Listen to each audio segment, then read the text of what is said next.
የቀብር ሰዎች ወደ ዱንያ ብትመለሱ ምን የማድረግ እድል ወይንም ምን የማድረግ ምኞት አላችሁ ተብሎ ቢጠየቁ ወላሂ መልሳቸው አንድ ነው። የረመዳንን አንዲት ሌሊት ማግኘት ነው። የቁርአን ወር ወደኛ እየመጣ ነው። የበድር ድል የተደረገበት ወር ወደኛ እየመጣ ነው። ሌሊተል ቀድርን የተሸከመችው ወር ወደኛ እየመጣች ናት። ሱና እንደ ዋጅብ የሚታይበት ወር ወደኛ እየመጣ ነው። አንድ ዋጅብ በሰባ እጥፍ ከዛም በላይ የሚባዛበት ወር ወደኛ እየመጣ ነው።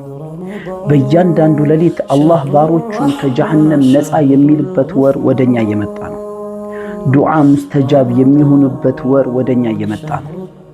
የጾመኛ አፍ ከምስክ ሽቶ የበለጠ አላህ ዘንዳ ተወዳጅ ነው የተባለበት ወር ወደኛ እየመጣ ነው። የጀነትን ባቡር ረያን የተባለውን ጀነትን ለማግኘት እድሉ የምናገኝበት ወር ወደኛ እየመጣ ነው። ጥቂት ቀናቶች እንጂ ምንም የቀሩት የለም።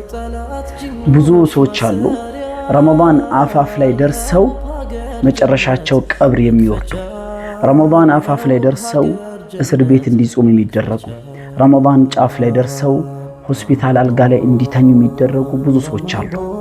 አላህ ከነኛ እንዳያደርገን ዱዓ እያደረግን ይሄን ረመዳን በተውባ ወደ አላህ በመመለስ ከሙዚቃ ከመሰል ወንጀላቶች ራሳችን አጥርተን ይሄን ረመዳን በተውባ ነው መቀበል ያለብን። በዚህ መንገድ ራሳችንን ማዘጋጀት፣ ራሳችንን ለዚህ ረመዳን ማሰናዳት አለብን። ብዙ ነጥፍቻለሁ ይህንን አውቃለሁ፣ በወንጀሌ ጥልቀት ድንበር አልፌያለሁ፣ በጥፋቴ ብዛት አስቀይሜሃለሁ፣ አሁን ግን አልቻልኩም ማረኝ ብዬሃለሁ፣ አሁን ግን አልቻልኩም ማረኝ ብዬሃለሁ።